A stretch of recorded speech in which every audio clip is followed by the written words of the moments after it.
Bienvenidos. Reciban un cordial saludo a todos los directivos, docentes y miembros de la comunidad educativa que participan en esta capacitación sobre el Manual de Convivencia con vigencia para el año 2026. Es un gusto contar con su presencia en este espacio de formación, reflexión y actualización en materia de legislación educativa y convivencia escolar, temas fundamentales para el adecuado funcionamiento de nuestras instituciones educativas. En esta oportunidad, la capacitación estará orientada por Alba Rocío Sandoval, directora de Talleres para Padres, una organización con más de 20 años de experiencia en asesoría, capacitación y acompañamiento en legislación educativa, convivencia escolar y fortalecimiento institucional para colegios en Colombia. La ley establece que quien incurra en esta conducta puede enfrentar penas de prisión que van de 32 a 90 meses, además de multas que oscilan entre 13.33 y 75 salarios mínimos legales mensuales vigentes. Adicionalmente, contempla inhabilitación para el ejercicio de derechos y funciones públicas por un periodo de hasta 80 meses. Por esta razón, conocer, aplicar correctamente y actualizar permanentemente el Manual de Convivencia no es solo una buena práctica institucional, sino también una responsabilidad legal para todos los actores del sistema educativo. Y a los rectores queremos hacerles una invitación muy clara. Señor rector, actualizar y aplicar correctamente el Manual de Convivencia protege a su institución, pero también protege su carrera profesional. No permita que años de servicio en la educación terminen afectados por una sanción económica que puede superar los 26 millones de pesos, simplemente por no haber sido rigurosos en la actualización y aplicación del manual. Y más importante aún, la omisión de funciones puede derivar en procesos penales que contemplan penas de prisión entre 32 y 90 meses, además de inhabilitación para ejercer funciones públicas. La prevención jurídica comienza con el conocimiento, la actualización normativa y la correcta aplicación de los procedimientos institucionales.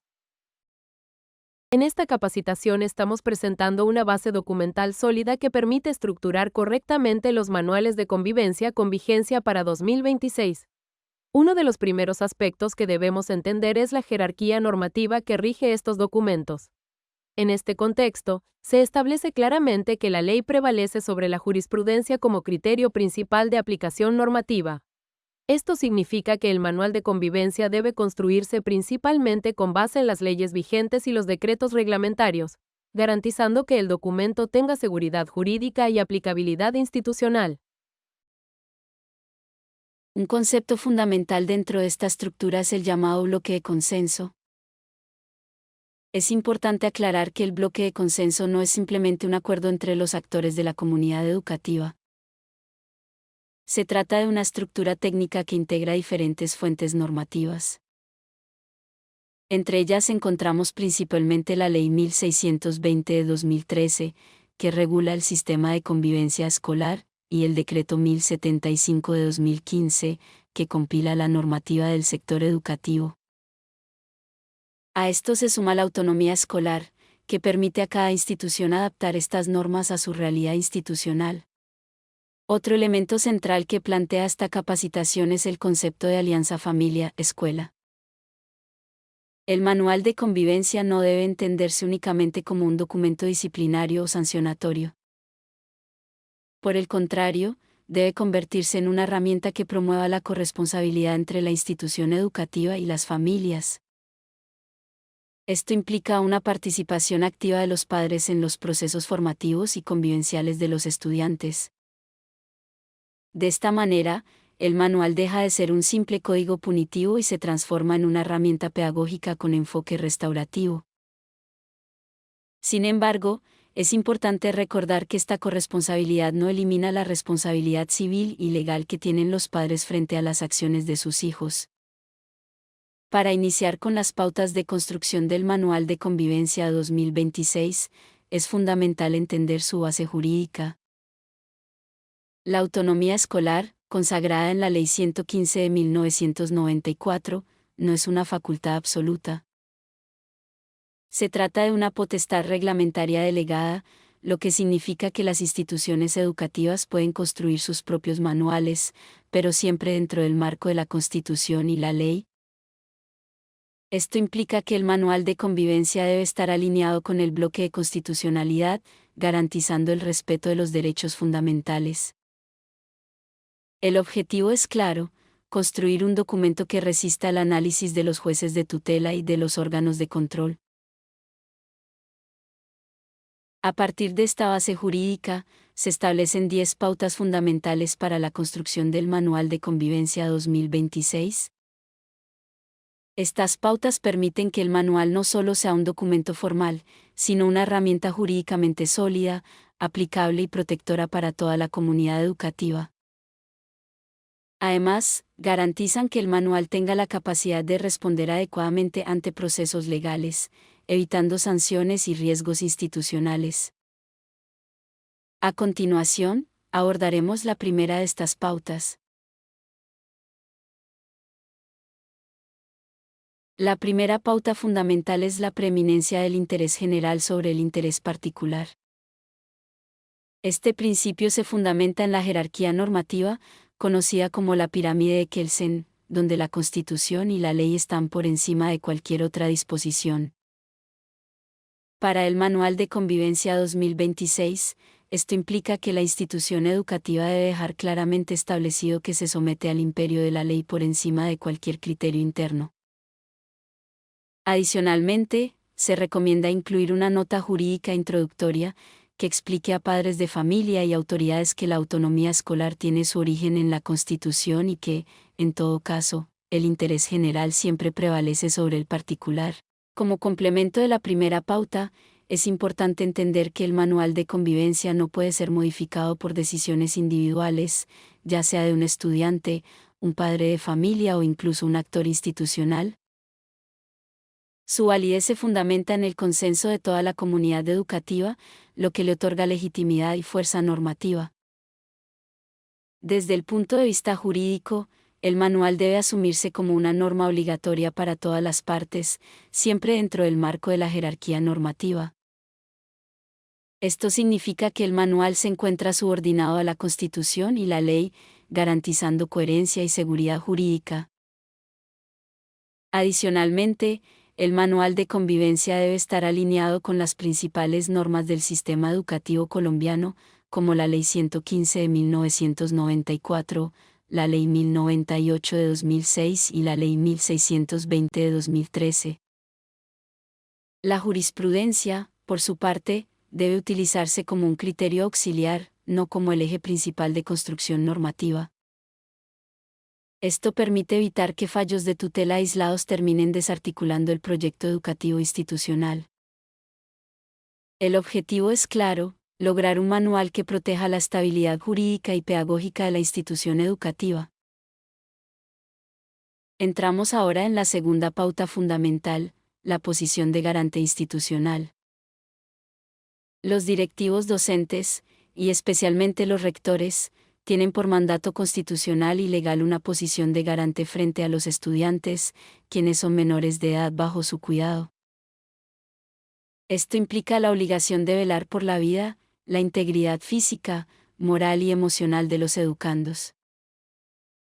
Además, la normativa reciente refuerza el deber de cuidado en aspectos psicológicos y emocionales, ampliando la responsabilidad institucional. El incumplimiento de estas obligaciones no solo tiene implicaciones disciplinarias, sino también riesgos legales, como el prevaricato por omisión. Profundizando en la segunda pauta, es fundamental que el manual de convivencia sea claro y taxativo frente a las rutas de atención integral. Especialmente en las llamadas situaciones tipo 3, que corresponden a presuntos delitos. En estos casos, la no activación de las rutas no se considera simplemente un error administrativo. Puede constituir delitos como el prevaricato por omisión o incluso abuso de autoridad por omisión de denuncia. Esto eleva significativamente el nivel de responsabilidad de los directivos docentes, especialmente de los rectores. Es muy importante dejar claro que el libre desarrollo de la personalidad no es un derecho absoluto. No puede ser utilizado como argumento para incumplir normas, justificar actos de indisciplina o vulnerar los derechos de otros miembros de la comunidad educativa. Este derecho está condicionado por dos elementos fundamentales. los derechos de los demás y las normas institucionales. Y estas normas no son impuestas arbitrariamente, sino que han sido aceptadas voluntariamente al momento de la matrícula. Entramos ahora en una de las pautas más importantes para el blindaje jurídico de la institución. La matrícula no es un simple trámite administrativo. Es un contrato civil con efectos jurídicos. Se trata de un contrato de adhesión, donde los padres de familia y el estudiante aceptan integralmente el contenido del Manual de Convivencia, el PEI y las normas institucionales. Esto tiene sustento en el artículo 87 de la Ley 115 de 1994. Por lo tanto, una vez firmado, no es válido desconocer las reglas previamente aceptadas. Esta pauta cumple una función clave: proteger jurídicamente a la institución. Evita demandas basadas en argumentos como que el manual de convivencia es unilateral o impuesto. La Constitución es clara en su artículo 68. Los padres tienen el derecho de elegir el colegio, pero no el derecho de modificar sus reglas una vez han decidido vincularse. Esto significa que la aceptación del manual es un acto libre y voluntario, pero también vinculante. Y ahí es donde el manual se convierte en una herramienta de defensa institucional. Entramos ahora en una de las bases más importantes del manual de convivencia: la tipicidad, taxatividad y legalidad. Esto se fundamenta en el debido proceso, establecido en el artículo 29. El manual debe describir con claridad cuáles son las conductas sancionables, cómo se clasifican, tipo I, 2 o 3, y cuáles son sus consecuencias específicas. No se permiten sanciones generales, ambiguas o abiertas a interpretación. Porque cuando el manual no es claro, el colegio pierde cualquier proceso jurídico. El manual debe organizar las conductas de manera estructurada, similar al derecho sancionador. Esto implica clasificar las faltas en leves, graves y gravísimas, o en su equivalente dentro de las situaciones tipo I, 2 y 3. Pero lo más importante es que cada falta tenga una consecuencia previamente definida. No se puede improvisar la sanción. Además, el enfoque debe ser pedagógico y restaurativo, no simplemente punitivo. Finalmente, toda medida aplicada a un estudiante debe cumplir con el principio de proporcionalidad. Esto significa que la sanción debe ser necesaria, idónea y proporcional al daño causado. No cualquier conducta justifica cualquier sanción. Cuando una institución impone medidas desproporcionadas, se expone a acciones legales como tutelas. Por eso, el manual debe garantizar que cada decisión disciplinaria tenga una justificación clara, razonable y equilibrada. El manual de convivencia debe dejar absolutamente claro que medidas como la expulsión o la no renovación de matrícula son de última ratio. Es decir, son medidas extremas que solo pueden aplicarse cuando ya se han agotado todas las instancias previas, como la mediación y los procesos de reparación. También proceden cuando la permanencia del estudiante representa un riesgo real para la comunidad educativa. Esto es clave, porque una mala aplicación de estas medidas puede generar la pérdida de una tutela. La nueva normativa introduce un cambio muy importante en el enfoque del manual de convivencia. Ya no puede ser únicamente reactivo, es decir, centrado en sancionar. Ahora debe ser también proactivo, incorporando estrategias de prevención, promoción de la salud mental y formación integral. Esto se concreta en la inclusión obligatoria de la Cátedra de Educación Emocional, según la Ley 2503 de 2025. La Cátedra de Educación Emocional no puede verse como un taller adicional o complementario. Debe estar integrada en todos los niveles y formar parte del currículo institucional. Además, introduce un elemento clave: la corresponsabilidad de los padres de familia. La participación activa de los padres en estos procesos no es opcional. De hecho, su inasistencia o desinterés puede ser considerada una falta, ya que el objetivo de esta formación es prevenir riesgos graves en los estudiantes. Aquí el enfoque cambia completamente, pasamos de reaccionar al problema, a anticiparnos y prevenirlo desde la educación.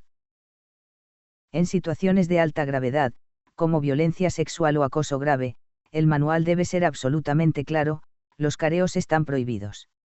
No se puede someter a la víctima a una confrontación directa con su presunto agresor. Esta medida responde a un principio fundamental: la protección de la salud mental del menor. Aquí la prioridad no es el procedimiento, sino la protección integral de la víctima. El manual debe incorporar el principio de debida diligencia reforzada, especialmente en casos que involucran menores. Esto implica que el testimonio de la víctima tiene una presunción de veracidad inicial y debe ser tratado como una prueba clave dentro del proceso. Esto no significa que no haya investigación, sino que la investigación debe realizarse sin revictimizar. El objetivo es equilibrar la búsqueda de la verdad con la protección de la víctima. En el contexto actual, donde el ciberbullying y los delitos digitales son cada vez más frecuentes, el manual debe incorporar protocolos claros de cadena de custodia. Esto incluye el manejo adecuado de evidencia digital y física, como celulares, mensajes o capturas de pantalla. Se deben establecer actas de hallazgo y procedimientos que garanticen que la evidencia no sea alterada o contaminada. Esto es fundamental para que pueda ser utilizada como prueba válida ante la Fiscalía. Es importante tener en cuenta que la omisión en la preservación de pruebas puede generar responsabilidad por falla en el servicio. Este aspecto está respaldado por la Ley 2564 del 8 de enero de 2026. Por ello, la adecuada gestión documental y el cuidado de las evidencias son fundamentales dentro de los procesos institucionales. La socialización del manual de convivencia es un requisito de validez procesal. Esto significa que ningún manual es exigible si no ha sido debidamente socializado. La norma vigente obliga a la institución a realizar esta socialización antes de la matrícula o en el momento exacto de la misma, garantizando que toda la comunidad educativa tenga conocimiento del contenido. De acuerdo con el artículo 2.3.4.2, literal C del Decreto 1075 de 2015, se establece esta obligación de socialización. Se recomienda además incluir en el manual de convivencia una tabla de verificación de socialización, que sirva como evidencia documental. Esto permite respaldar a la institución ante cualquier posible litigio y fortalece la aplicación del debido proceso dentro del marco normativo. En la pauta número 11 abordamos el contexto normativo relacionado con la participación de las familias en el entorno educativo. Con la expedición del Decreto 459 de 2024, esta participación adquiere un carácter de obligatoriedad técnica, marcando un avance significativo en la normativa educativa.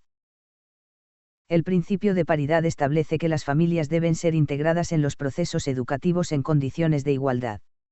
Esto implica una participación activa y equilibrada en la construcción de estrategias formativas, fortaleciendo el vínculo entre el hogar y la institución.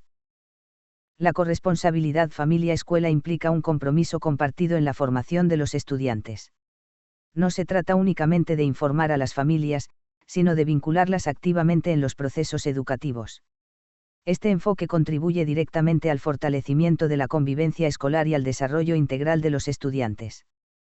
En la pauta número 12 abordamos la importancia de la caracterización participativa de las familias dentro del Manual de Convivencia 2026. Esto implica que el manual no debe construirse de manera general o estandarizada, sino a partir de un conocimiento real del contexto familiar de los estudiantes. Para ello, se recomienda realizar un diagnóstico participativo que permita recoger información relevante y actualizada, involucrando activamente a las familias en este proceso. De esta manera, se garantiza que las decisiones institucionales respondan verdaderamente a la realidad de la comunidad educativa. La caracterización debe permitir identificar aspectos clave como los tipos de familia, los niveles de escolaridad y los retos económicos que enfrentan. Estos elementos son fundamentales para comprender el contexto en el que se desarrollan los estudiantes y sus dinámicas familiares. A partir de esta información, la institución puede adaptar las normas de convivencia a la realidad del territorio, evitando aplicar lineamientos descontextualizados. Esto fortalece la pertinencia del manual de convivencia y mejora su aplicación en la práctica. Finalmente, es fundamental garantizar la protección de los datos recolectados durante este proceso. Toda la información obtenida debe ser tratada con responsabilidad, asegurando el derecho a la intimidad de las familias. Esto implica implementar medidas de manejo seguro de los datos, especialmente cuando se trata de información sensible. De acuerdo con la Ley 1581 de 2012, las instituciones deben garantizar un tratamiento adecuado y confidencial de los datos personales, fortaleciendo así la confianza de la comunidad educativa. En la pauta número 13 se establece el compromiso de participación como un anexo obligatorio dentro del manual de convivencia. De acuerdo con la Ley 2025 de 2020, Este documento debe ser firmado por el acudiente al inicio del año escolar, como evidencia formal de su vinculación con el proceso educativo. No se trata de un requisito meramente administrativo, sino de un instrumento que formaliza la participación activa de las familias en la formación de los estudiantes. Este compromiso implica la participación activa de los padres en espacios como las escuelas de padres y las jornadas de seguimiento institucional. Además, representa la manifestación expresa de voluntad de acompañar los procesos formativos y de cumplir con los acuerdos establecidos en el Manual de Convivencia. En este sentido, la familia deja de ser un actor pasivo y se convierte en un agente corresponsable del proceso educativo. La falta de firma de este compromiso o su incumplimiento reiterado no deben ser ignorados por la institución. Por el contrario, pueden dar lugar a la activación de rutas institucionales, incluyendo reportes ante entidades como el ICBF, en casos donde se evidencie negligencia parental. Estas acciones no tienen un carácter sancionatorio en sí mismo, sino que buscan garantizar el derecho fundamental a la educación, así como la protección integral de niños, niñas y adolescentes frente a posibles situaciones de abandono o vulneración de derechos. En la pauta número 14 se establecen las condiciones de legalidad que deben cumplir los compromisos parentales dentro del Manual de Convivencia. De acuerdo con el Decreto 459 de 2024, estos compromisos no pueden definirse de manera arbitraria, sino que deben responder a criterios claros que garanticen su validez jurídica. Esto implica que cada compromiso asumido por las familias debe tener un enfoque formativo, orientado al fortalecimiento del proceso educativo y no a la imposición de medidas desproporcionadas. Los compromisos parentales deben cumplir con una serie de criterios fundamentales para ser considerados válidos. Deben ser pedagógicos, es decir, que aporten al proceso formativo, razonables, ajustados a la realidad de las familias, y respetuosos de los derechos de todos los actores. Además, deben promover la reflexión, la solidaridad y la coherencia en las acciones, así como fomentar la participación activa de las familias en la vida institucional. Estos criterios garantizan que los compromisos no se conviertan en simples exigencias, sino en herramientas reales de acompañamiento educativo. Es importante tener en cuenta que existen límites claros en la definición de estos compromisos. En ningún caso pueden implicar sanciones económicas o el pago de multas, ya que esto es ilegal y puede generar la nulidad automática del Manual de Convivencia. Asimismo, los compromisos deben ser coherentes con los principios de mediación y enfoque pedagógico, evitando prácticas punitivas que no contribuyan al proceso formativo. Cumplir con estas condiciones permite a la institución actuar dentro del marco legal y garantizar procesos justos y legítimos. En la pauta número 15 se establece que, ante el incumplimiento de los compromisos por parte de las familias, el Manual de Convivencia debe adoptar un enfoque restaurativo. Esto significa que la respuesta institucional no debe centrarse en el castigo, sino en la generación de acciones que permitan reconstruir el vínculo entre la familia y la escuela. El objetivo principal es garantizar el interés superior del menor, promoviendo soluciones que contribuyan al proceso formativo y al bienestar del estudiante. La normativa vigente sugiere implementar alternativas restaurativas concretas frente al incumplimiento. Entre ellas se encuentran las jornadas de servicio comunitario escolar, la participación en talleres de formación intensiva y actividades de acompañamiento como la lectura compartida entre padres e hijos. Estas acciones buscan generar espacios de reflexión y aprendizaje, fortaleciendo el rol de la familia dentro del proceso educativo. La finalidad de estas estrategias no es sancionar ni excluir a las familias, sino reconectarlas con la escuela. Se busca fortalecer los vínculos, promover la corresponsabilidad y generar un acompañamiento más efectivo en el proceso formativo de los estudiantes.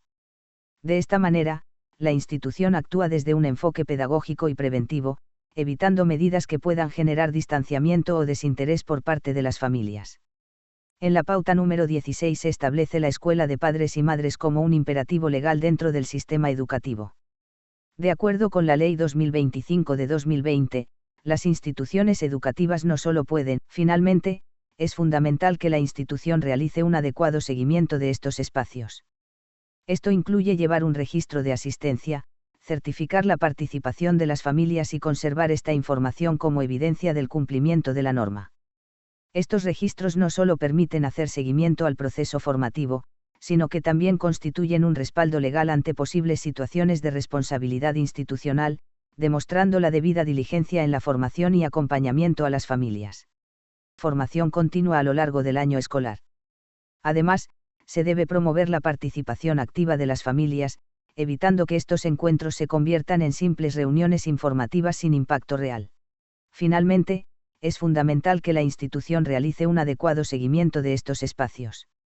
Esto incluye llevar un registro de asistencia, certificar la participación de las familias y conservar esta información como evidencia del cumplimiento de la norma. Estos registros no solo permiten hacer seguimiento al proceso formativo, sino que también constituyen un respaldo legal ante posibles situaciones de responsabilidad institucional, demostrando la debida diligencia en la formación y acompañamiento a las familias. En la pauta número 17 abordamos el derecho de los padres a la objeción de conciencia en el ámbito educativo. De acuerdo con el artículo 68 de la Constitución, los padres tienen el derecho de elegir el tipo de educación para sus hijos, lo que incluye la posibilidad de manifestar objeciones frente a determinados contenidos considerados sensibles.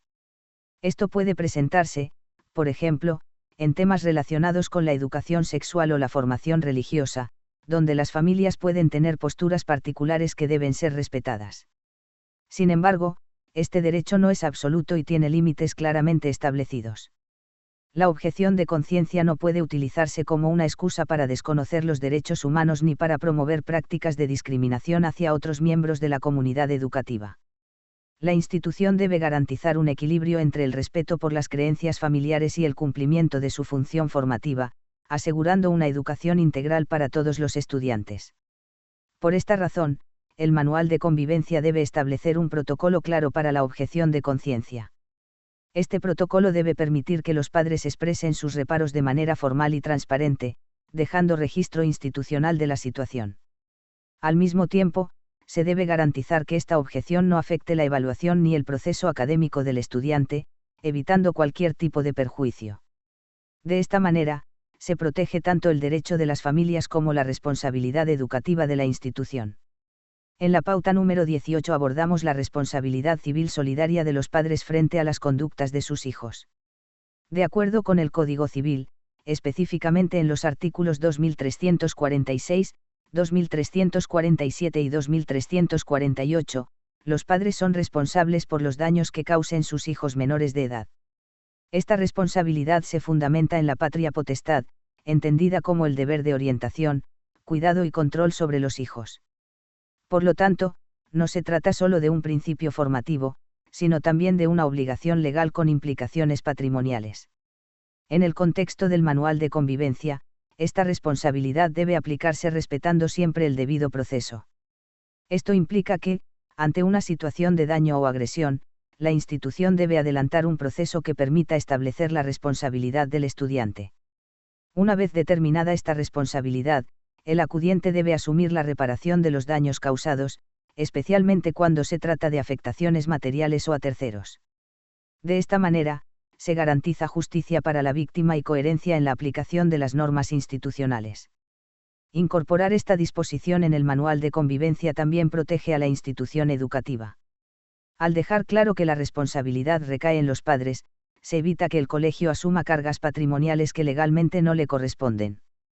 Esto brinda un soporte jurídico sólido ante posibles reclamaciones y contribuye a la prevención de conflictos. En este sentido, el manual se convierte en una herramienta clave tanto para la formación como para la protección institucional. En la pauta número 19 abordamos el rol de la familia en la educación inclusiva. De acuerdo con el Decreto 1421 de 2017 y la Ley 2216 de 2022, la familia no es un actor secundario, sino un participante activo en los procesos de inclusión educativa. Esto implica que la institución debe generar espacios reales de participación, donde la familia contribuya en la toma de decisiones relacionadas con el proceso formativo del estudiante. En este contexto, la familia debe ser reconocida como coautora del Plan Individual de Ajustes Razonables, conocido como PIAR. Esto significa que no solo recibe información, sino que participa activamente en su construcción y seguimiento.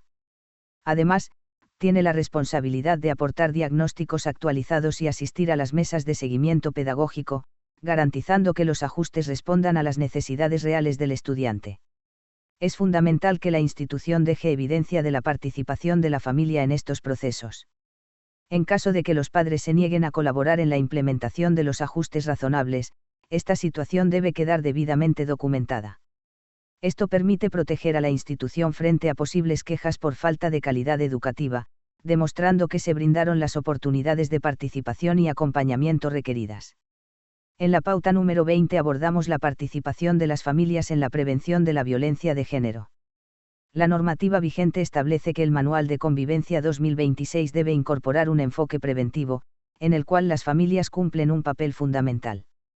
Esto implica reconocer que la formación en valores, el respeto y la equidad comienzan en el entorno familiar y se fortalecen en la escuela. El manual debe asignar responsabilidades específicas a las familias en la prevención de la violencia basada en género. Esto incluye promover prácticas de respeto, equidad y buen trato desde el hogar, reconociendo que el comportamiento de los estudiantes refleja, en gran medida, su entorno familiar. De esta manera, la familia se convierte en un agente clave en la construcción de entornos protectores y libres de violencia. Como parte de este enfoque, se recomienda incluir en el manual un compromiso explícito de no violencia en el hogar. Este compromiso actúa como un factor protector, fortaleciendo la corresponsabilidad entre la familia y la institución educativa. Al integrar estas acciones, se promueve una convivencia escolar más sana, basada en el respeto, la equidad y la protección integral de los estudiantes. En la pauta número 21 se establece la adopción del enfoque restaurativo como eje del derecho sancionador en el Manual de Convivencia. Esto implica un cambio importante, pasar de un modelo centrado exclusivamente en el castigo, hacia un enfoque pedagógico que busca la formación del estudiante. Es importante aclarar que este enfoque no significa impunidad, sino una manera más efectiva de abordar los conflictos, alineada con las nuevas realidades conductuales y las orientaciones de las altas cortes. La justicia restaurativa se basa en 3 principios fundamentales que deben ser incorporados en el manual. En primer lugar, el estudiante debe reconocer el error cometido, en segundo lugar, debe asumir la reparación del daño causado, y finalmente, debe comprometerse con la no repetición de la conducta. Este enfoque promueve una responsabilidad activa, donde el estudiante comprende el impacto de sus acciones y participa en la solución del conflicto. Este enfoque restaurativo es obligatorio en el tratamiento de las situaciones tipo I y tipo 2 dentro del Manual de Convivencia. En el caso de las situaciones tipo 3, puede aplicarse como una medida complementaria, una vez se haya cumplido la sanción administrativa correspondiente. De esta manera, la institución logra un equilibrio entre la autoridad, el cumplimiento de la norma y la formación integral del estudiante. Entramos ahora en una de las actualizaciones más relevantes del Manual de Convivencia 2026. La norma es clara, está totalmente prohibido el uso de vapeadores, cigarrillos electrónicos y dispositivos similares dentro de la institución educativa. Esta prohibición no es una decisión del colegio, sino una obligación legal derivada de la Ley 2354 de 2024. Por lo tanto, el manual debe contemplarla de forma expresa, clara y sin ambigüedades. El uso de vapeadores debe ser clasificado dentro del manual como una falta grave. ¿Por qué? Porque no solo afecta al estudiante, sino que impacta directamente la salud pública y la convivencia escolar. Además, cuando el estudiante comparte, distribuye o promueve estos dispositivos, la conducta puede escalar a una situación tipo 3. Y aquí ya entramos en un escenario de mayor gravedad jurídica. El manual no solo debe prohibir, sino también establecer un protocolo claro de actuación.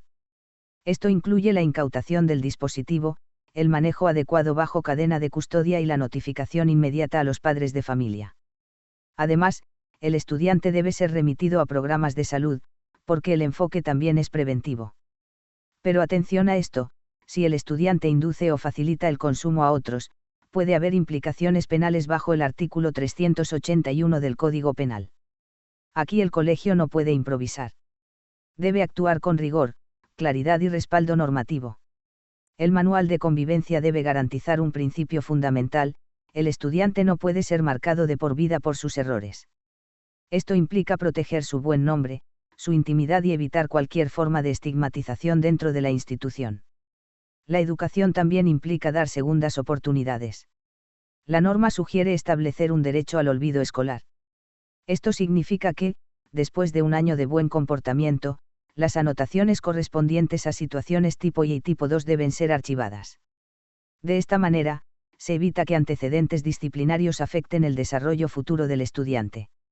El derecho al olvido también implica que estas anotaciones no deben aparecer en certificaciones académicas ni afectar el buen nombre del estudiante. El objetivo es claro: permitir la reintegración plena y el desarrollo integral del educando. La disciplina no puede convertirse en una condena permanente. En el caso de niños menores de 12 años, el manual debe aplicar un enfoque completamente diferente. La jurisprudencia es clara: no se deben aplicar sanciones disciplinarias ordinarias. Esto obliga a las instituciones a replantear su forma de intervenir frente a estas situaciones. La respuesta institucional debe centrarse en el acompañamiento terapéutico integral. Esto implica procesos de reeducación, fortalecimiento de límites y apoyo emocional. Es fundamental evitar la estigmatización del menor, especialmente en situaciones sensibles. Aquí el enfoque no es sancionar, sino formar. Aunque el menor no sea objeto de sanción disciplinaria tradicional, la responsabilidad no desaparece. Esta recae en los padres de familia, conforme a la legislación vigente. Por eso, el manual debe dejar claro que la corresponsabilidad familiar sigue siendo un eje fundamental en estos casos. El manual de convivencia debe reconocer el bullying como una conducta grave, caracterizada por ser sistemática, repetitiva e intencional.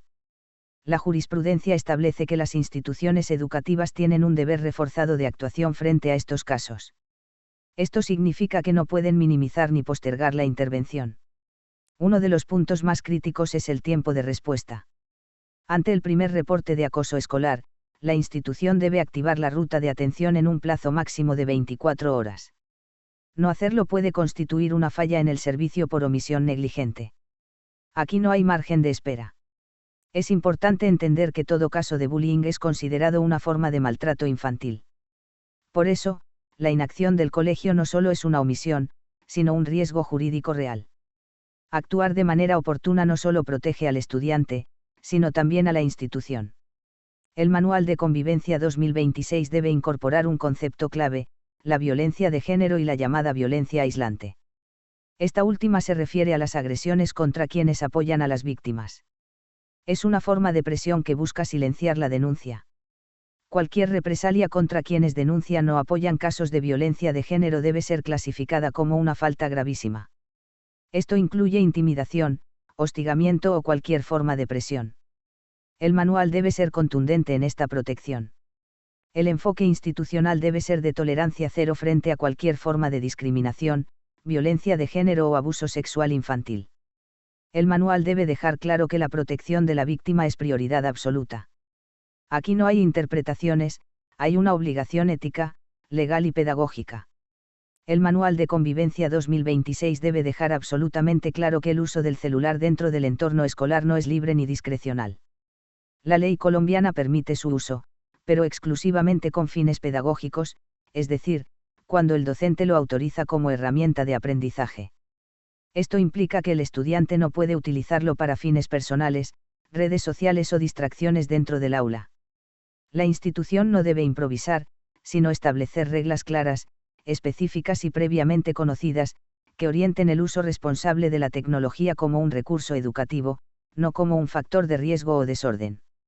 Un error frecuente en los manuales de convivencia es intentar prohibir completamente el uso del celular. Sin embargo, la normatividad vigente en Colombia no permite una prohibición absoluta. Lo correcto no es eliminar el dispositivo, sino regular su uso de manera razonable y proporcional. Esto obliga a las instituciones a encontrar un equilibrio entre el aprovechamiento pedagógico de la tecnología y la prevención de riesgos como la distracción, el ciberacoso o la afectación de la convivencia. Regular implica establecer condiciones, momentos y responsables del uso, garantizando siempre un enfoque educativo. El derecho a la desconexión es un principio cada vez más relevante en el entorno educativo. Significa que los estudiantes tienen derecho a no estar permanentemente conectados a actividades académicas fuera del horario escolar. El manual debe evitar prácticas como exigir tareas, respuestas o participación en plataformas digitales en horarios nocturnos o fines de semana, salvo casos excepcionales claramente justificados. Esta medida protege la salud mental, el descanso y la vida familiar del estudiante, entendiendo que el proceso educativo también requiere equilibrio y bienestar integral. El Manual de Convivencia debe reconocer que, a partir de los 14 años, los adolescentes pueden ser sujetos de responsabilidad penal dentro del Sistema de Responsabilidad Penal Adolescente, conocido como SERPA. Este sistema, establecido en la Ley 1098 de 2006, no busca castigar como en el sistema de adultos, sino formar, restaurar y reeducar. Sin embargo, esto no significa impunidad. Significa que existe un marco legal específico que obliga a las instituciones educativas a actuar de manera articulada con las autoridades cuando se presentan conductas que trascienden el ámbito disciplinario. Cuando se presenta una situación tipo 3, es decir, una conducta que puede constituir delito, el colegio no tiene la facultad de resolver el caso únicamente de forma interna. No basta con la mediación, ni con acuerdos entre las partes. La ley exige de manera expresa el reporte inmediato a las autoridades competentes, como la Policía de Infancia y Adolescencia y la Fiscalía General de la Nación. No hacerlo puede interpretarse como una omisión grave por parte de la institución, generando responsabilidades legales para sus directivos. La institución educativa no solo debe reportar los casos, sino también colaborar activamente con el sistema de responsabilidad penal adolescente. Esto implica entregar información, acompañar el proceso y garantizar que, de manera paralela, se mantengan las medidas pedagógicas internas dentro del colegio. Es importante entender que no actuar, ocultar o minimizar los hechos puede derivar en responsabilidades disciplinarias, civiles e incluso penales para la institución. Actuar correctamente no solo protege a la víctima, sino también a la institución misma. El Manual de Convivencia 2026 debe incorporar la figura de la reparación simbólica como una herramienta pedagógica de cierre. Esto significa que el estudiante que ha afectado la convivencia no solo recibe una sanción, sino que participa activamente en la reconstrucción del daño causado. La reparación simbólica permite transformar el conflicto en una oportunidad de aprendizaje, fortaleciendo valores como la responsabilidad, la empatía y el respeto por los demás. La reparación simbólica puede tomar distintas formas, como cartas de disculpa, vídeos reflexivos, campañas de convivencia o proyectos de paz dentro de la institución. Lo importante no es el formato, sino el sentido pedagógico de la acción, que el estudiante comprenda el impacto de su conducta y participe en la reconstrucción del tejido social escolar. Estas acciones deben ser orientadas por la institución y adaptadas a cada caso concreto. Es fundamental que la reparación simbólica no se convierta en un escenario de revictimización. La participación de la víctima debe ser completamente voluntaria, y en ningún caso se deben generar espacios de exposición, humillación o presión. El objetivo no es castigar públicamente, sino sanar el entorno escolar. Por eso, la institución debe garantizar condiciones de respeto, confidencialidad y cuidado emocional para todas las partes involucradas. Todo proceso disciplinario en el entorno escolar debe iniciar formalmente con una notificación escrita. Esta notificación debe dirigirse tanto al estudiante como a su acudiente, informando de manera clara que se ha iniciado un proceso en su contra. Este paso no es opcional, es una garantía del debido proceso. Si la institución omite esta etapa, todo lo actuado posteriormente puede ser invalidado, generando riesgos legales importantes. El proceso disciplinario no puede basarse en suposiciones o apreciaciones subjetivas. La institución debe elaborar un pliego de cargos claro, donde se describa con precisión la conducta atribuida al estudiante, su clasificación dentro del manual y las pruebas que sustentan dicha acusación. Esto garantiza el derecho del estudiante a conocer exactamente de qué se le acusa, permitiéndole ejercer su defensa de manera adecuada. El debido proceso implica que el estudiante tenga la oportunidad real de defenderse. Esto incluye presentar descargos, aportar pruebas y contar con el acompañamiento de su acudiente. Además, cualquier decisión que tome la institución debe estar debidamente motivada, es decir, explicada con base en los hechos y las normas aplicables. No se trata solo de sancionar, sino de garantizar un proceso justo, transparente y respetuoso de los derechos fundamentales. El manual de convivencia debe garantizar el derecho a la defensa técnica y el derecho del estudiante a ser escuchado. Este principio, respaldado por la sentencia T330 de 2024, exige que la institución tenga en cuenta la madurez psicológica del estudiante, generando espacios reales donde pueda expresar su versión de los hechos de manera libre y respetuosa. El derecho a la defensa no se limita a escuchar al estudiante. También implica permitir su participación activa dentro del proceso, brindándole la posibilidad de presentar sus propias pruebas y controvertir las que presente la institución. Esto garantiza el principio de contradicción, evitando decisiones unilaterales y fortaleciendo la transparencia del proceso. En la segunda instancia, el caso es revisado por una autoridad superior, generalmente el rector, quien actúa como parte de un órgano colegiado.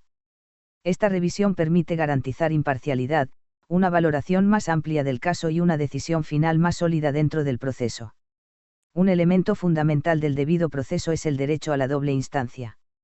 Esto significa que toda sanción, especialmente aquellas que afectan la permanencia del estudiante, como suspensiones o cancelaciones, debe poder ser apelada. Este derecho permite revisar las decisiones y garantizar mayor justicia en el proceso. El manual de convivencia debe definir claramente las instancias del proceso. En la primera instancia, intervienen el coordinador y el consejo directivo, quienes realizan la evaluación inicial del caso, analizan las pruebas y toman una primera decisión. En la segunda instancia, el caso es revisado por una autoridad superior, generalmente el rector, quien actúa como parte de un órgano colegiado. Esta revisión permite garantizar imparcialidad, una valoración más amplia del caso y una decisión final más sólida dentro del proceso. Las medidas cautelares pueden ser aplicadas por el rector cuando existan riesgos inminentes dentro de la institución. Es importante tener claro que estas medidas no constituyen una sanción, sino una acción preventiva orientada a proteger a la comunidad educativa. Dentro de las medidas cautelares, se pueden implementar estrategias como la educación extramural, la asistencia parcial o el trabajo autónomo en casa. Estas acciones deben estar acompañadas por el uso de herramientas TIC, garantizando la continuidad del proceso formativo del estudiante. Las medidas cautelares deben ser siempre temporales y estar debidamente motivadas, es decir, justificadas en la necesidad de proteger la integridad de la comunidad educativa. Al mismo tiempo, deben garantizar que el estudiante continúe su proceso académico mediante guías y acompañamiento, evitando vulnerar su derecho a la educación. Las medidas cautelares pueden ser aplicadas por el rector cuando existan riesgos inminentes dentro de la institución.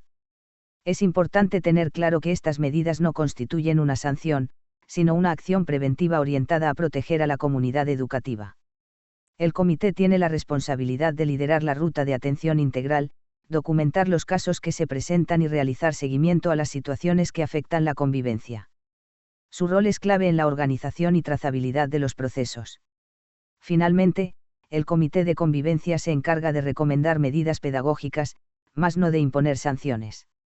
Su función es apoyar a la institución en la construcción de respuestas formativas, fortaleciendo el enfoque pedagógico por encima del sancionatorio. El manual de convivencia debe contemplar la aplicación de la ruta de atención integral, la cual está conformada por 4 componentes fundamentales: promoción, prevención, atención y seguimiento, en el marco de la Ley 1620 de 2013. Esta ruta no es opcional, sino obligatoria, y orienta la manera en que las instituciones deben actuar frente a situaciones que afectan la convivencia escolar. El manual de convivencia debe presentar esta ruta de manera clara, incluso de forma gráfica, para que todos los actores de la comunidad educativa comprendan cada una de sus etapas. Esto permite organizar las acciones, definir responsabilidades y actuar de forma coherente frente a cada situación que se presente. Uno de los aspectos más importantes de la ruta es el seguimiento. La institución no puede limitarse a imponer una sanción y cerrar el caso. Es necesario verificar de manera periódica si la situación fue realmente superada, si la víctima se encuentra protegida y si las causas que originaron el conflicto han sido atendidas. El silencio institucional después de una sanción puede considerarse una falla en el deber de cuidado. La presunción de inocencia es un principio fundamental dentro del debido proceso escolar. Esto significa que el estudiante debe ser considerado inocente mientras no se demuestre lo contrario. Este principio protege al estudiante frente a decisiones apresuradas o sin sustento probatorio. En este contexto, la carga de la prueba recae sobre la institución educativa.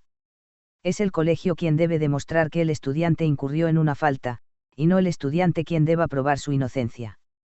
Esto exige procesos rigurosos, con evidencias claras, verificables y debidamente sustentadas.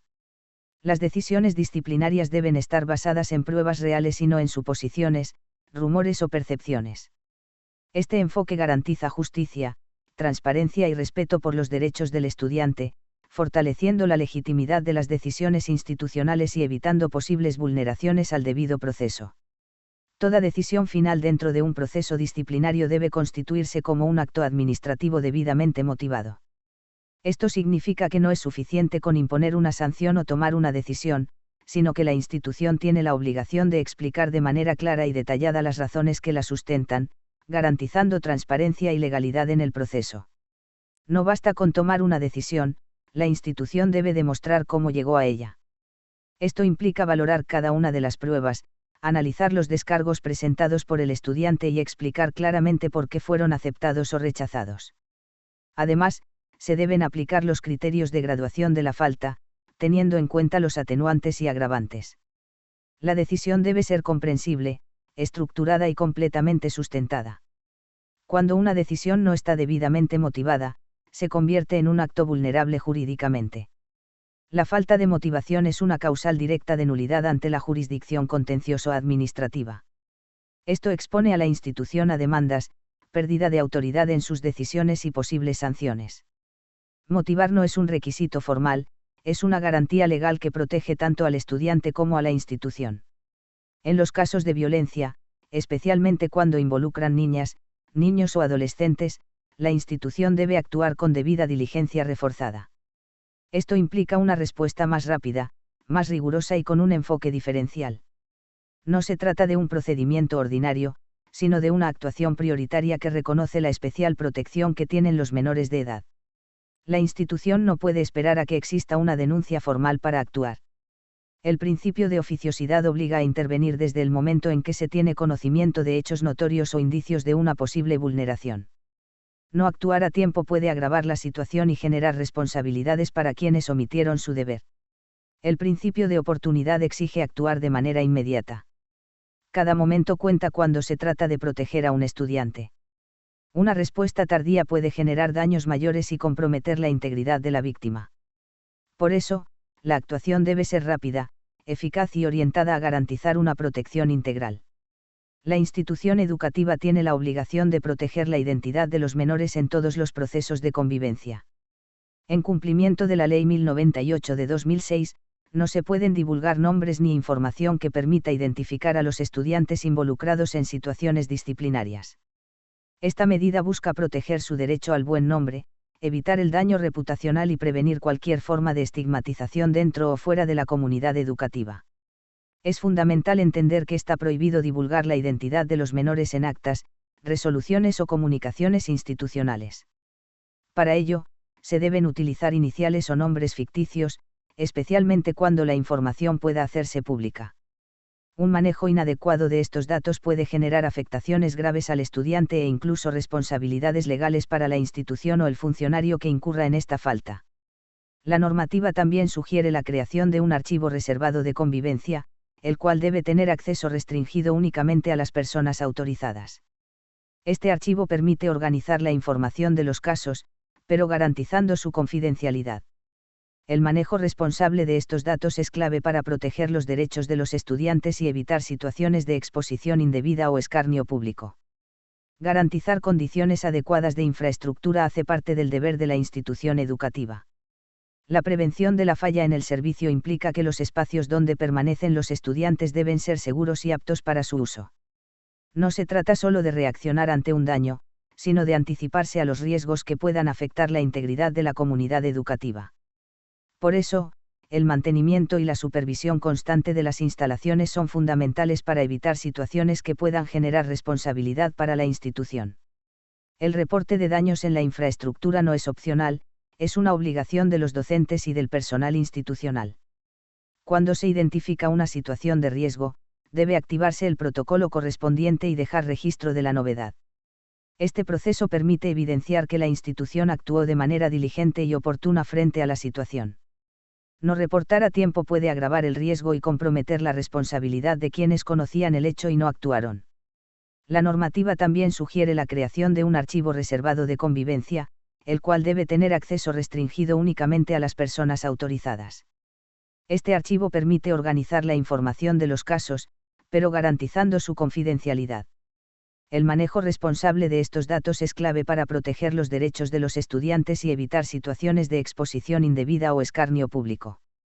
Garantizar condiciones adecuadas de infraestructura hace parte del deber de la institución educativa.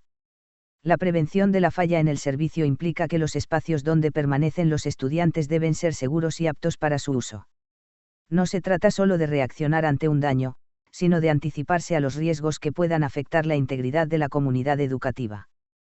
Por eso, el mantenimiento y la supervisión constante de las instalaciones son fundamentales para evitar situaciones que puedan generar responsabilidad para la institución. El reporte de daños en la infraestructura no es opcional, es una obligación de los docentes y del personal institucional. Cuando se identifica una situación de riesgo, debe activarse el protocolo correspondiente y dejar registro de la novedad. Este proceso permite evidenciar que la institución actuó de manera diligente y oportuna frente a la situación. No reportar a tiempo puede agravar el riesgo y comprometer la responsabilidad de quienes conocían el hecho y no actuaron. Cuando un estudiante sufre un daño como consecuencia de fallas en la infraestructura, puede configurarse una responsabilidad extracontractual del Estado. Esto ocurre cuando se demuestra que existió una falla en el servicio por falta de mantenimiento, supervisión o atención oportuna. Las consecuencias no solo son institucionales, sino que pueden derivar en procesos legales y sanciones para los responsables. Por eso, la prevención y la actuación oportuna son clave para proteger a los estudiantes y evitar riesgos jurídicos. La ilicitud sustancial es un concepto fundamental dentro del derecho disciplinario, establecido en la Ley 1952 de 2019. Este principio permite analizar cuándo una conducta realmente debe ser sancionada, más allá del simple incumplimiento de una norma. No se trata únicamente de verificar si hubo una falta, sino de evaluar si esa conducta afectó de manera real el cumplimiento de la función pública. Por eso, este criterio es clave para garantizar decisiones justas, proporcionales y ajustadas a la realidad de cada caso dentro de la institución educativa. No todo incumplimiento de una norma genera automáticamente una sanción disciplinaria. Para que exista responsabilidad, es necesario que la conducta produzca una afectación real al servicio o a la función pública. Esto implica analizar cada caso en concreto, evaluando las circunstancias, el contexto y las consecuencias de la actuación. De esta manera, se evita sancionar de forma automática y se garantiza un análisis más justo y equilibrado. En el caso del rector, la omisión de sus funciones puede convertirse en una falta disciplinaria grave cuando afecta derechos o el adecuado funcionamiento del servicio educativo. No actuar a tiempo, no aplicar protocolos o ignorar situaciones relevantes puede generar consecuencias importantes. Este tipo de conductas no solo comprometen la gestión institucional, sino también la responsabilidad personal del directivo. Por eso, es fundamental actuar con diligencia, oportunidad y conforme a lo establecido en el Manual de Convivencia. Garantizar condiciones adecuadas de infraestructura hace parte del deber de la institución educativa. La prevención de la falla en el servicio implica que los espacios donde permanecen los estudiantes deben ser seguros y aptos para su uso. No se trata solo de reaccionar ante un daño, sino de anticiparse a los riesgos que puedan afectar la integridad de la comunidad educativa.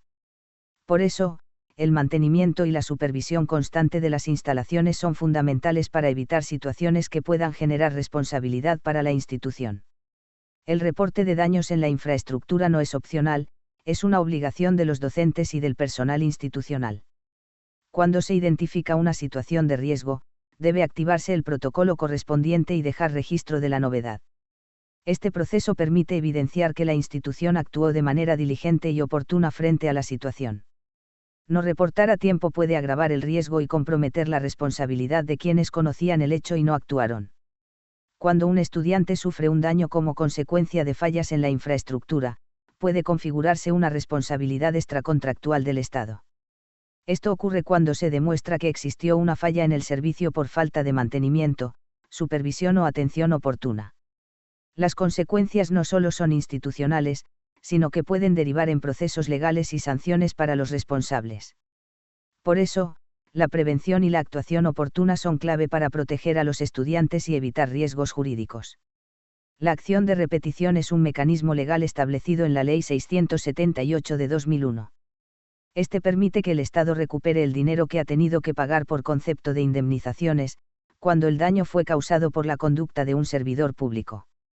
En el contexto educativo, esto puede ocurrir cuando una decisión o una omisión genera un perjuicio a un estudiante o a su familia. Por eso, las actuaciones deben ser siempre responsables y ajustadas a la norma, ya que las consecuencias pueden trascender lo institucional. En el contexto educativo, este riesgo se presenta cuando no se aplican correctamente los protocolos establecidos en el Manual de Convivencia. El incumplimiento de estos procedimientos puede generar daños que posteriormente deriven en demandas contra la institución. Si se demuestra que hubo negligencia, el directivo podría verse afectado directamente. Por eso, aplicar correctamente el manual no solo garantiza el debido proceso, sino que también funciona como una medida de prevención frente a posibles acciones legales. La desescolarización arbitraria constituye una falla en el servicio educativo. Esto ocurre cuando se niega la permanencia de un estudiante sin cumplir con el debido proceso establecido. El derecho a la educación es fundamental, por lo que cualquier decisión que limite el acceso o la continuidad debe estar plenamente justificada. De lo contrario, se configura una vulneración de derechos que puede generar consecuencias legales para la institución. Toda decisión que afecte la permanencia de un estudiante debe cumplir estrictamente con el debido proceso. Esto implica aplicar lo establecido en el Manual de Convivencia y garantizar espacios de defensa, presentación de pruebas y acompañamiento. Las decisiones no pueden ser arbitrarias ni improvisadas, deben estar debidamente justificadas. Cumplir con el debido proceso protege tanto al estudiante como a la institución. Incluso en situaciones disciplinarias complejas, la institución debe garantizar alternativas académicas para el estudiante. Esto permite asegurar la continuidad de su proceso formativo mientras se resuelve el caso, evitando interrupciones que puedan afectar su desarrollo. El objetivo es proteger al estudiante y su proyecto de vida, entendiendo que la educación es un derecho fundamental. Por eso, cualquier medida debe buscar un equilibrio entre la disciplina y la garantía del acceso y permanencia en el sistema educativo. El Manual de Convivencia no es solo un documento institucional, es un instrumento jurídico de obligatorio cumplimiento. Su contenido establece las reglas, procedimientos y garantías que rigen la convivencia dentro de la institución. Por eso, debe estar alineado con el marco normativo vigente y ser aplicado de manera coherente en todos los casos. Un manual bien estructurado brinda seguridad tanto a la comunidad educativa como a los directivos en la toma de decisiones. La aplicación del Manual de Convivencia debe ser uniforme para todos los estudiantes. Esto garantiza el principio de igualdad y evita decisiones arbitrarias o discriminatorias. Actuar con coherencia institucional fortalece la credibilidad del proceso disciplinario y genera confianza en la comunidad educativa. No se trata de sancionar de forma distinta según el caso, sino de aplicar las mismas reglas con criterios objetivos. El correcto uso del Manual de Convivencia permite prevenir riesgos legales para la institución. Cuando se cumplen los protocolos y se deja trazabilidad de cada actuación, se genera un soporte sólido ante posibles reclamaciones. Esto facilita demostrar que se actuó conforme a la norma y respetando los derechos del estudiante. En este sentido, el manual no solo orienta la convivencia, sino que también protege jurídicamente a la institución. La trazabilidad de los procesos es fundamental dentro de la gestión de la convivencia escolar. Esto implica dejar registro claro y organizado de cada actuación, desde el inicio del caso hasta su cierre. Contar con evidencias documentales permite demostrar que la institución actuó conforme al debido proceso. Además, estos soportes son clave para responder ante posibles reclamaciones o revisiones externas. El uso adecuado de actas y registros permite hacer seguimiento detallado de cada caso. Es importante mantener una cronología clara de las actuaciones realizadas, indicando fechas, decisiones y responsables. Esto aporta transparencia al proceso y facilita su comprensión en caso de ser revisado. Un proceso bien documentado es un proceso que puede sostenerse legalmente. Toda la documentación del proceso se convierte en el principal soporte de la institución ante posibles reclamaciones. Permite evidenciar que se respetó el debido proceso y que las decisiones fueron tomadas de manera justificada. Esto es fundamental para la defensa institucional frente a padres de familia o autoridades externas. Además, ayuda a prevenir sanciones al demostrar que se actuó conforme a la normatividad vigente. La cultura de legalidad es un elemento clave dentro de la convivencia escolar. No se trata solo de cumplir normas, sino de formar a la comunidad educativa en el respeto por la ley y los procedimientos establecidos. Esto implica que todos los actores, especialmente los docentes, comprendan la importancia de actuar conforme al marco normativo. Fortalecer esta cultura permite prevenir conflictos y tomar decisiones más acertadas. La capacitación permanente es fundamental para garantizar una correcta aplicación del manual de convivencia. Los cambios en la normatividad exigen que docentes y directivos se mantengan actualizados, fortaleciendo así sus conocimientos y capacidades frente a la gestión de la convivencia escolar. Este proceso de formación continua permite tomar decisiones más acertadas, actuar con mayor seguridad jurídica y responder de manera adecuada ante situaciones complejas. Una institución que se capacita constantemente está mejor preparada para prevenir conflictos y garantizar el cumplimiento de la ley. Aplicar correctamente el manual de convivencia permite prevenir conflictos y proteger los derechos de los estudiantes. Cada procedimiento bien realizado fortalece la confianza en la institución y reduce riesgos legales. La seguridad jurídica no depende solo del documento, sino de su correcta implementación en la práctica. Por eso, el compromiso institucional es clave para garantizar una convivencia justa, legal y respetuosa. Aquí entramos a un punto clave: el manual de convivencia no es un documento aislado. Tiene que estar construido sobre una fundamentación jurídica sólida, respetando la jerarquía normativa. Es decir, todo lo que escribimos en el manual debe estar alineado con la Constitución, la ley y la jurisprudencia. Esto no solo le da validez, sino que protege a la institución frente a cualquier reclamación. Los principios que sostienen cualquier decisión institucional. El debido proceso garantiza que ninguna sanción sea arbitraria. La tipicidad y legalidad obligan a que toda falta esté previamente definida. La proporcionalidad evita sanciones exageradas. Y algo fundamental, el contrato de matrícula convierte el manual en un acuerdo legal entre familia y colegio. Todo este bloque jurídico tiene un objetivo claro: proteger a la institución y a sus directivos. Cuando hablamos de posición de garante, hablamos de una responsabilidad legal directa sobre los estudiantes.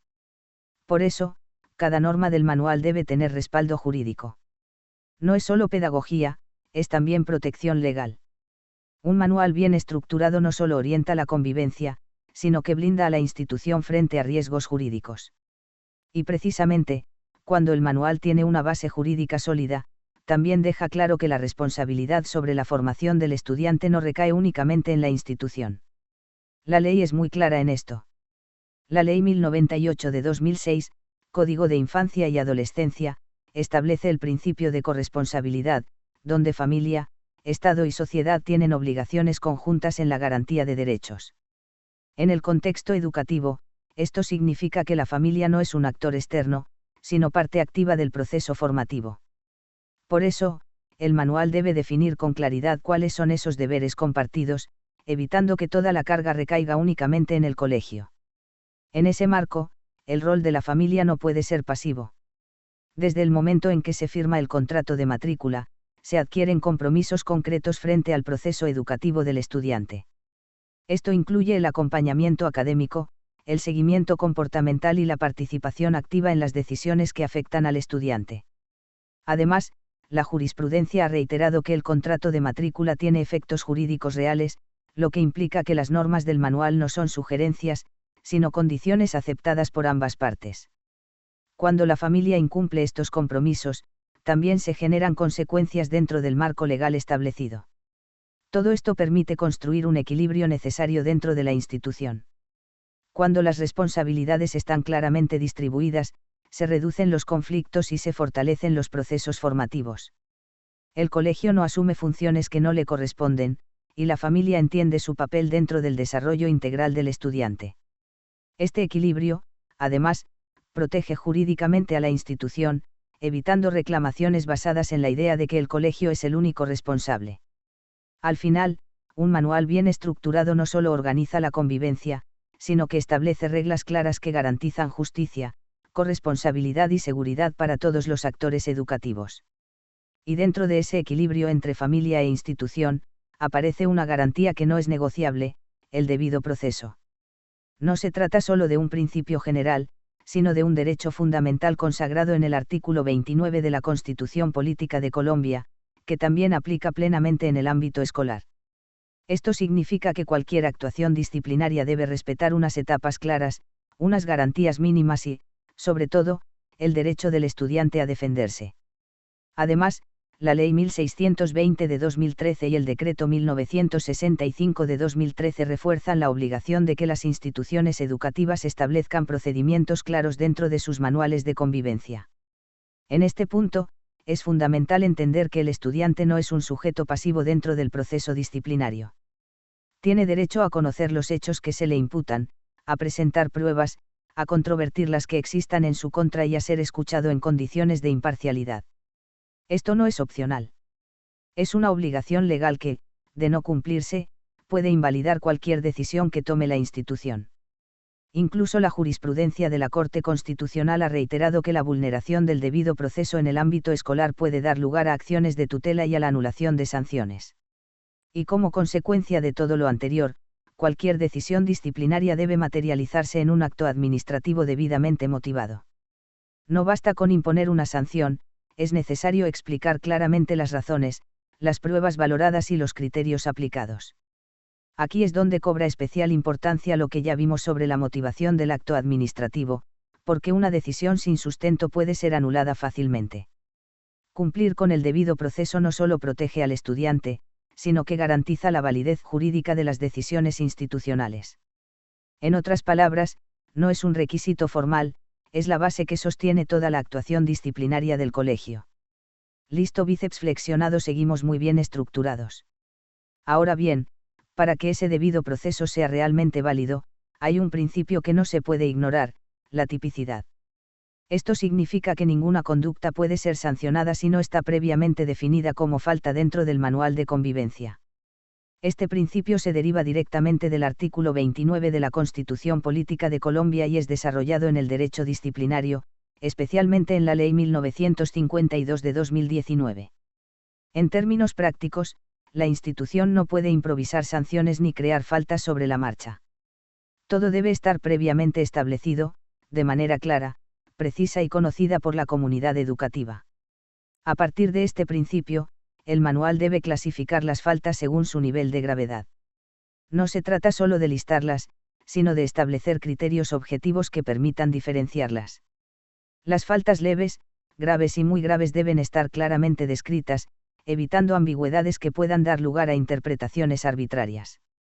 Esto facilita la toma de decisiones y garantiza que todos los casos sean tratados bajo los mismos parámetros. Además, permite que tanto estudiantes como familias conozcan de antemano las consecuencias de cada conducta. Y una vez definida la falta, aparece otro elemento clave, la relación entre la conducta y la sanción. Aquí entra en juego el principio de proporcionalidad, que exige que la respuesta institucional sea coherente con la gravedad del hecho. No todas las faltas pueden recibir la misma sanción, ni se puede acudir directamente a medidas extremas sin un análisis previo. La gradualidad permite que las decisiones sean progresivas, educativas y ajustadas a cada situación. Cuando esta relación está bien estructurada, no solo se fortalece la justicia disciplinaria, sino que también se evita que las decisiones sean cuestionadas desde el punto de vista legal. Siguiendo esa relación entre la falta y la sanción, aparece un criterio que orienta toda decisión disciplinaria, la proporcionalidad. No se trata únicamente de aplicar una norma, sino de analizar cada caso en su contexto. La institución debe valorar la gravedad de la conducta, las circunstancias en que ocurrió y el impacto generado. Este principio, ampliamente desarrollado en la jurisprudencia de la Corte Constitucional, busca evitar decisiones desmedidas o injustas. En el ámbito escolar, la sanción no solo debe corregir, sino también educar, manteniendo siempre un equilibrio entre la norma y la realidad del estudiante. A la proporcionalidad se suma la gradualidad, que permite que el proceso disciplinario tenga un carácter progresivo. Esto implica que no todas las situaciones deben resolverse con sanciones drásticas desde el inicio. El manual debe contemplar medidas pedagógicas previas, llamados de atención y estrategias de acompañamiento antes de llegar a decisiones más severas. La Ley 1620 de 2013 refuerza esta visión formativa de la convivencia escolar, priorizando la prevención y la intervención pedagógica. De esta manera, se brinda al estudiante la oportunidad real de mejorar su comportamiento antes de enfrentar consecuencias mayores. Finalmente, todo esto debe estar atravesado por la razonabilidad.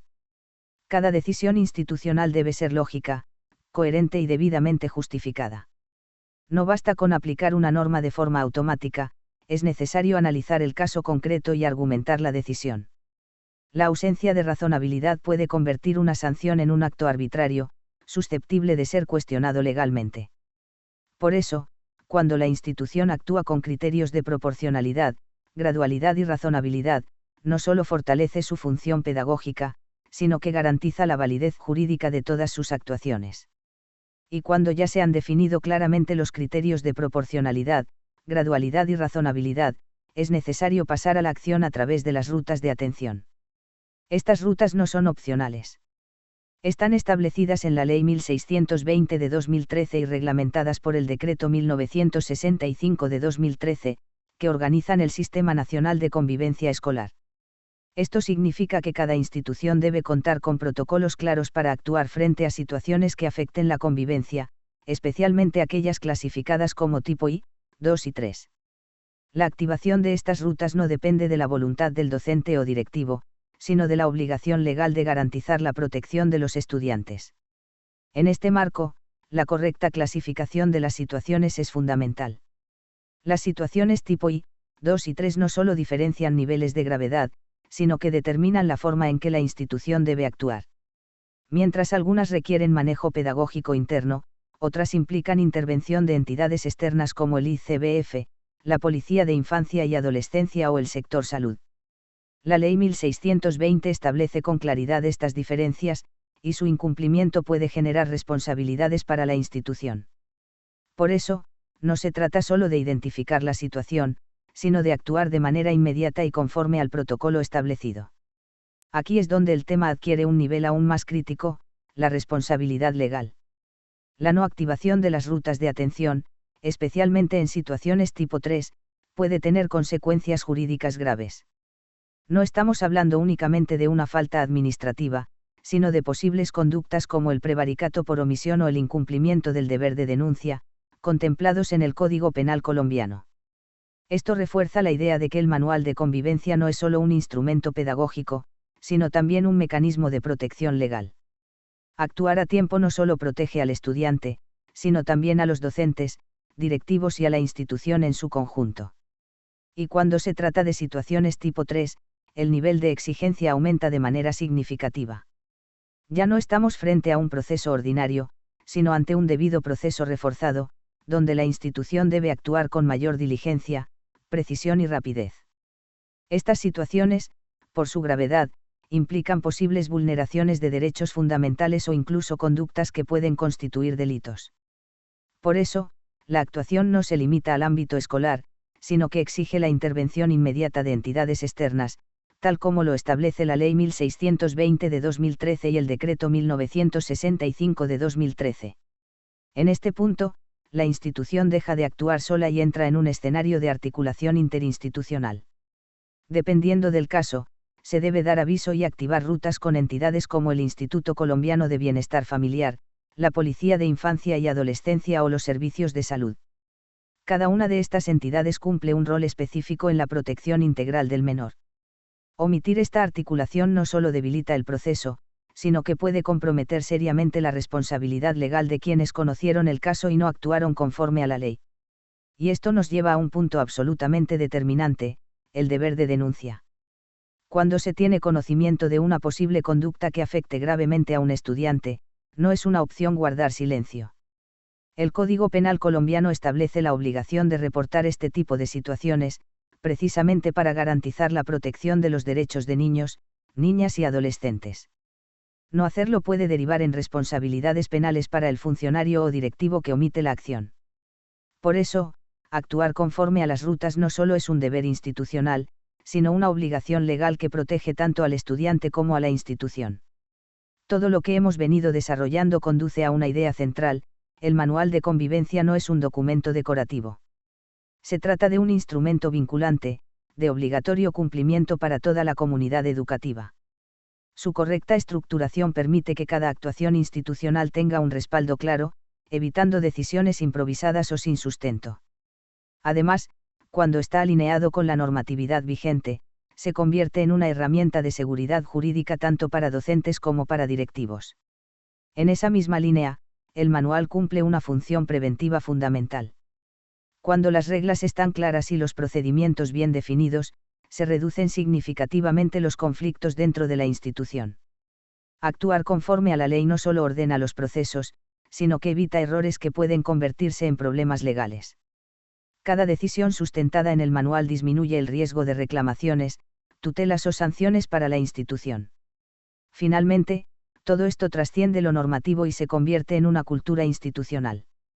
Hablar de manual de convivencia es hablar de formación en legalidad, en respeto por las normas y en responsabilidad compartida. No se trata solo de reaccionar ante los conflictos, sino de formar estudiantes que comprendan las consecuencias de sus actos dentro de un marco de derechos y deberes. Cuando la institución asume este compromiso, fortalece no solo la convivencia escolar, sino también su papel como garante de derechos. Después de todo este recorrido, el mensaje es claro: la aplicación del manual de convivencia no es opcional. Cada docente, directivo y miembro de la comunidad educativa tiene una responsabilidad directa en su cumplimiento. No se trata únicamente de conocer la norma, sino de aplicarla correctamente en cada situación que se presente. Esto implica actuar con criterio, con responsabilidad y siempre dentro del marco legal que protege los derechos de los estudiantes.